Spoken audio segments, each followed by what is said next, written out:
You do not want to be out there spraying pesticides left and right. You don't want to be using the most toxic products on the market. You want to use what is necessary to control the pest and achieve the objective for your client. And if that's something that interests you, stick around. If not, click off this video, right? It's not for you. Also, if you could like and subscribe, I'd greatly appreciate it. The channel has been growing pretty consistently and just want to keep that moving. So let's zoom out of this and make this a little bit smaller, okay? What should the modern pesticide applicator know?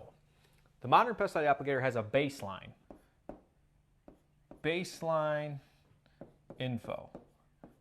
What is your baseline information? Your baseline information is going to be books for testing. Okay, testing is the absolute baseline knowledge that you need in order to become a pesticide applicator. You have to pass the exams in order to become a certified applicator, whatever state you're in.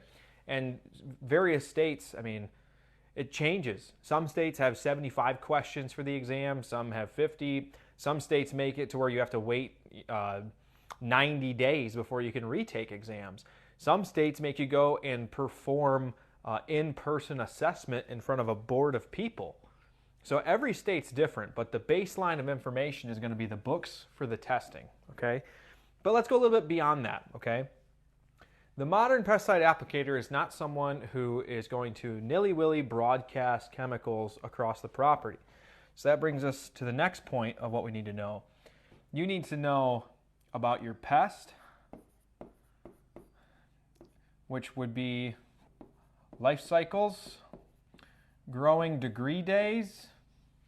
And why these two are most important is because these two are going to tell you when the pest is most vulnerable. And that should be underlined. Because a modern pesticide applicator, even though we are applying pesticides, we want to reduce the use of pesticides. Believe it or not, you do not want to be out there spraying pesticides left and right. You don't want to be using the most toxic products on the market. You want to use what is necessary to control the pest and achieve the objective for your client. How do you control the pest?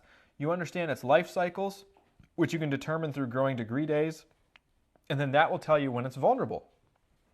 When it's vulnerable, whatever that insect might be, that's when you can, eliminate it with softer products. And a good example of this, I'm going to use mosquitoes, right? So let's do blue for mosquitoes. They're most vulnerable when they're in the larva stage. And when they're in the larva stage, you can then apply a product called BT, otherwise known as Bacillus thuringiensis. This is an organic bacteria, and it will only harm mosquito larvae. Now, contrary, if you weren't to attack the most vulnerable stage, the larva, you'd have to attack the adults. Okay, so let's go up here to adults. Now you're using broad spectrum insecticides. And what does that do? Broad spectrum insecticides, just like it says, broad spectrum, it's going to kill multiple various different insects that are out there. So if we have a pest, we know its life cycle, when it's going to be out, and we know when it's vulnerable, we should do our absolute best to target it at its most vulnerable state, the larva state, with the softest product, a natural bacteria that kills mosquito larvae, versus inserting broad spectrum insecticides that could damage pollinators and various off-target insects. Now, there is a way to do this and minimize damage to off-target insects, but pretty much every time that you're applying a broad spectrum insecticide in a broadcast manner, you're probably going to damage some insects. So this is just one thing that the modern pesticide applicator should know, right? You need to know your baseline info, your pest life cycles when they're vulnerable, so that way you can target it at the most ideal point. So let me clear that out. The other thing that we need to know is laws and regulations. The reason why we need to know laws and regulations is because they're ever changing.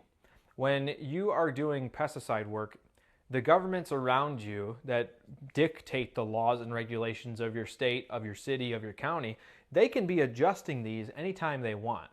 In fact, I'm going to put a picture up here right now. I was just in Lansing, Michigan, providing some testimony at a Senate committee hearing. And my objective was to have opposition to a bill that they're trying to change. They were trying to change the distances that would trigger notifying people that are on our notification registry. Most of you, if you are pesticide applicators, you're aware that there is a notification registry where you have to report and say, hey, we're about to do pesticide applications around your property, take the necessary precautions, okay? Well, you need to know this, and if they're gonna change them, then you have to be aware of the changes. And ignorance is not acceptable when it comes to laws and regulations. But beyond laws and regulations, you need to know your products. You have broad spectrum, you have specific.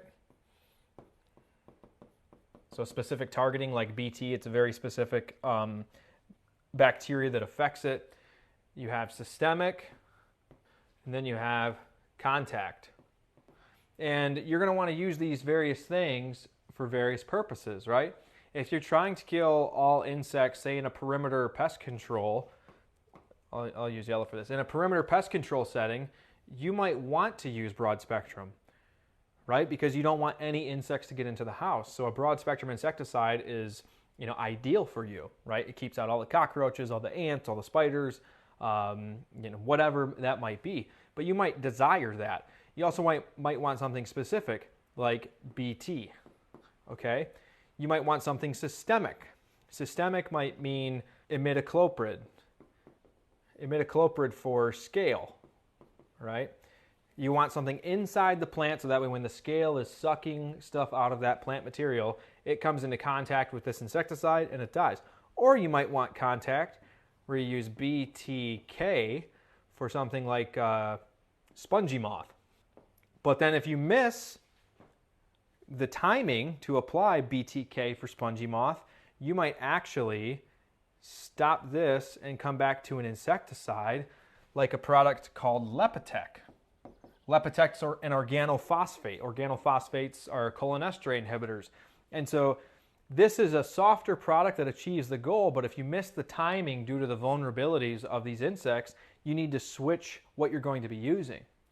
The modern pesticide applicator needs to understand all these things, right? And laws might dictate this. The law might actually outlaw this product right here, imidacloprid. They might just say, nope, no more, and now we have to switch gears and figure out something else. So I just want to make this video explaining that there's a lot that goes into being a pesticide applicator. There's a lot to think about. This is just a brief, quick overview. I mean, there's so much more that we could dive into with this. I could probably make an hour-long talk just on this. But I don't want to do that. I'd rather break it up into various pieces for you. So without further ado, that's going to conclude part one of the modern pesticide applicator. Hope you guys enjoyed that. Hope it got you thinking in different ways, different gears, understanding what you might want to use and why, understanding that you need to know the laws and regulations. If you don't know them, that is on you and no one else. And pay attention because they might try and change them. And you might want to go sit at your Senates, at your House of Representatives, and make some testimony and say, hey, this doesn't make sense. You shouldn't do this. So that's what I got for you. Brief, quick video. Other than that, hope you guys doing well. Hope you guys are out there crushing it. Take care. God bless. Go get them. Like and subscribe. Thank you.